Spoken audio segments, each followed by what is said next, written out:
Hi అండి, అందరికీ నమస్కారం. వెల్కమ్ బ్యాక్ టు కోనసీమ వంటలు. నేను మీ శిరీష. ఈరోజు ఒక హెల్తీ జ్యూస్ చేస్తున్నానండి.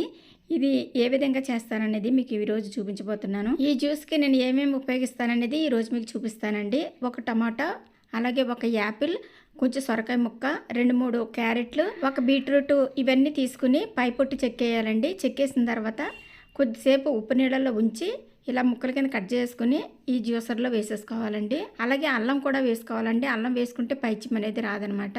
అలాగే కొంచెం కరివేపాకు, పుదీనా కూడా కడిగేసి వేసేస్తున్నాను. ఇవన్నీ వేసుకోవడం వల్ల మనకి కంటి చూపుకి కూడా చాలా బాగా పనిచేస్తుందండి. అలాగే మనకి హెల్తీగా ఉండడానికి, స్కిన్ గ్లో అవ్వడానికి కూడా చాలా ఉపయోగపడుతుంది అనమాట ఈ జ్యూసు. చాలామంది మీ సీక్రెట్ ఏంటి అని అడుగుతారండి. ఇదే మా సీక్రెట్ అండి. ఈ విధంగా జ్యూస్ బాగా మెత్తగా గ్రైండ్ చేసిన తర్వాత ఇలా ఒక క్లాత్లో వేసి ఒక బౌల్లోకి ఈ జ్యూస్ అంతా పిండేయాలి. ఇందులో స్వీట్ కానీ ఏమీ వేసుకోకూడదండి. తేనె కూడా కలుపుకోకూడదు. స్వీట్గా ఉంటుంది. ఎందుకంటే క్యారెట్, బీట్రూట్ ఉన్నాయి కాబట్టి స్వీట్గా ఉంటుంది. అలాగే యాపిల్ ఇవన్నీ ఉన్నాయి కాబట్టి చాలా టేస్ట్గా ఉంటుందండి. ఒకవేళ మీకు అవసరమైతే కనుక లెమన్ మాత్రం పిండుకోవచ్చు. నేను లెమన్ కూడా వేయట్లేదండి, ఎందుకంటే అల్లం వేసాను కాబట్టి అల్లం సరిపోతుంది అనమాట. నేను వేసిన క్వాంటిటీ అయితే మాకు 3 గ్లాసుల్లోకి 3 గ్లాసులు జ్యూస్ వచ్చిందండి.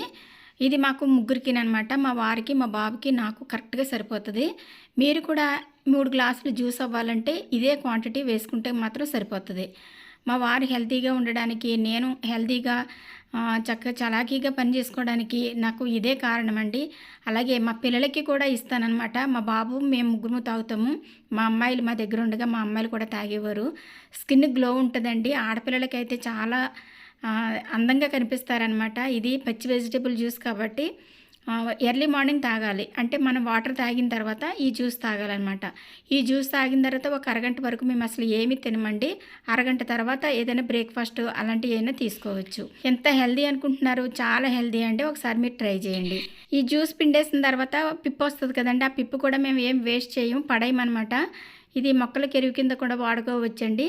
మేము రోజు తీసిన ఈ పిప్పు ఏం చేస్తామంటే కొంచెం మట్టిలో వేస్తామండి.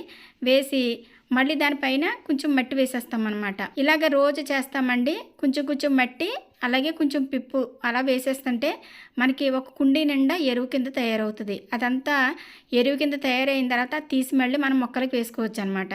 మేము ప్రతిరోజు ఇలాగే చేస్తామండి. మనకి ఏ విధంగానూ కూడా వేస్ట్ అనేదే లేదు. జ్యూస్ ఏమో మనం తాగుతాము, పిప్పేమో మనం ఎరువుల కింద ఉపయోగించుకుంటాం. చూడండి, మా వారు మొక్కలకి ఏదైనా పుచ్చు కానీ పురుగు కానీ పట్టిందా అని చెక్ చేస్తూ ఉంటారు రోజును.